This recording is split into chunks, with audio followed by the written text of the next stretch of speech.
It's 4:30 in the morning, and Dex Calloway is already on the 14th floor of Trident Holdings, pulling ceiling tiles. Not because someone asked him to, because that's what you do when you've got a NICET Level 4 certification, 25 years in the trade, and a gut feeling that something is very wrong with this building. The inspection is at 9:15. Dex has been here since before the sun came up. Dex didn't go to college. He pulled his first roll of wire at 19, working under a journeyman who taught him one thing above everything else. Your name goes on that drawing. Your name goes on that submittal. Your name means something, or it means nothing. Your name means everything. 25 years later, Dex was one of maybe a few hundred NICET Level 4 certified technicians in the state of Texas. It's not a credential you buy. It's not a credential you fake. You earn it. One inspection, one system, one signature at a time. He'd built Omnitech Fire Protection's reputation from the ground up. Every passing inspection, every clean certificate of occupancy, every life safety system worked the way it was supposed to work. Then, Crestline Capital bought the company. Dex didn't go to college. He pulled his first roll of wire at 19, working under a journeyman who taught him one thing above everything else.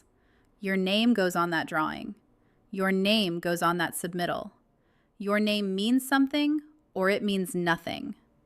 Your name means everything. 25 years later, Dex was one of maybe a few hundred NICET Level 4 certified technicians in the state of Texas. It's not a credential you buy. It's not a credential you fake. You earn it. One inspection, one system, one signature at a time. He'd built Omnitech Fire Protection's reputation from the ground up. Every passing inspection, every clean certificate of occupancy, every life safety system worked the way it was supposed to work. Then, Crestline Capital bought the company. Crestline Capital didn't buy Omnitech because they understood fire alarm systems. They bought it because it had contracts, licensing, and a name that opened doors. What they brought to the table was a lot of money and Kyle Bassett. Kyle was a high-priced consultant, MBA from Wharton, no field experience. Kyle showed up on the job site 3 weeks after the ink dried. His NICET Level 1 certification was listed on his bio. Dex checked. The certification number didn't exist in the NICET database. He asked about the discrepancy and was told to focus on his work and let management handle management. That was the first red flag. Dex started keeping a notebook. He was sure there would be more. Secondly, Kyle liked to move fast and figure it out later, which isn't ideal for life safety. The org chart after the acquisition had one change that mattered. There was a box at the top with Kyle's name in it, and below that, a big red circle around Dex's name, with arrows pointing at it from every direction and question marks hanging off every arrow. Kyle was Dex's boss now. Consultants usually show up on jobs like this in a dress shirt and tie, carrying a clipboard, a talent for stating the obvious, and an even bigger talent for generating paperwork. Kyle was no different. Kyle showed up in sandals and socks, carrying a $16 blended coffee drink. No PPE, no hard hat, no safety glasses, no flaming orange safety vest. Nothing. Dex was already there. He'd been there since 6. Kyle sauntered over, looked at the ceiling grid, looked at his tablet, looked back at the ceiling grid, and said, without even introducing himself, "The spacing on these devices looks a little tight, doesn't it?" Dex explained the NFPA spacing requirements. Kyle nodded like he was listening. Then he asked if they could re-engineer some of the devices out to hit the budget number. Dex wrote it down in his project record. Every word. The final testing was 3 weeks before the Certificate of Occupancy, or COI as everyone in the field calls it, was due. Dex knew they were up to code. 100% fully compliant. Except he found something.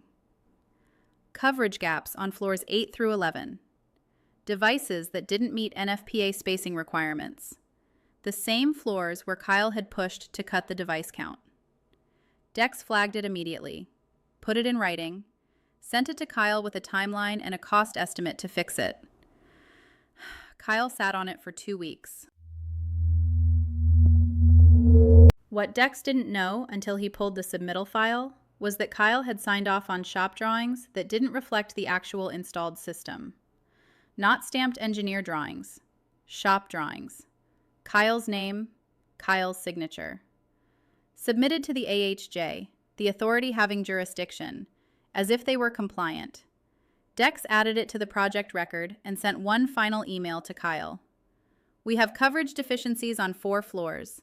The shop drawings submitted do not match the installed system. We need 6 to 8 weeks to remediate before we can pass inspection. Kyle replied in 11 minutes. We'll handle it at the inspection. Dex printed the email and thought to himself, we should have started 2 weeks ago. He filed it away with all his other documents. There's a quote attributed to Sun Tzu that Dex had written on a notepad he kept in his truck. In difficult ground, press on. In encircled ground, devise stratagems. In death ground, fight. This was death ground. He spent the weekend building a package, every project record entry, every email, every submittal discrepancy, photographs of the coverage gaps, the original device layout versus what actually got installed. He wasn't going to ambush anyone. He wasn't going to make a scene. He was just going to be ready. Auto-enhance. Roy Duchamp arrived at 9:10, 5 minutes early. Roy had 35 years as a fire marshal, and he'd never once been late to an inspection. Not once. He knew Dex. They'd worked together on many projects over the years. Roy shook his hand and asked how it was going. Dex grimaced and said, "It's going to be a long morning." Kyle showed up at 9:22 with another mocha frappuccino latte grande con leche and a half-hearted apology about traffic. Roy pulled out his clipboard and they started on the 8th floor. He found the first gap in 11 minutes. By the time they reached the 11th floor, Roy had stopped writing and was just looking. The kind of looking that means he already knows what he's going to write in his report, and he's just confirming it. He turned to Kyle and asked to see the approved submittal drawings. Kyle looked at Dex. Dex handed Roy the folder he'd been carrying all morning. Roy went quiet for a long time. He looked at the submitted drawings. He looked at what was on the ceiling. He looked at the project record entries Dex had included. He read Kyle's email. Then he said, "We need to stop the inspection." Kyle started explaining. ROI timelines, ownership pressure, the COI date, $50,000 a day in liquidated damages if the building didn't open on schedule. Roy let him finish. Then Roy said, "The building doesn't open." Dex said nothing. He just wrote another entry into his notebook. The failed inspection triggered a full compliance review, not just of Trident Holdings, of Omnitech's submittal record across all active projects. Because when an AHJ finds shop drawings submitted as compliant that don't match the installed system on a 22-story mixed-use building, a building where people live, where families come home at night, where someone trusts at 2 in the morning that the fire alarm system will work if it needs to, that's not a paperwork problem. That's a life safety failure. The licensing board opened an inquiry on Kyle Bassett. Crestline Capital's general counsel sent a letter to Omnitech within the week. It covered liability, indemnification, negligence, misrepresentation.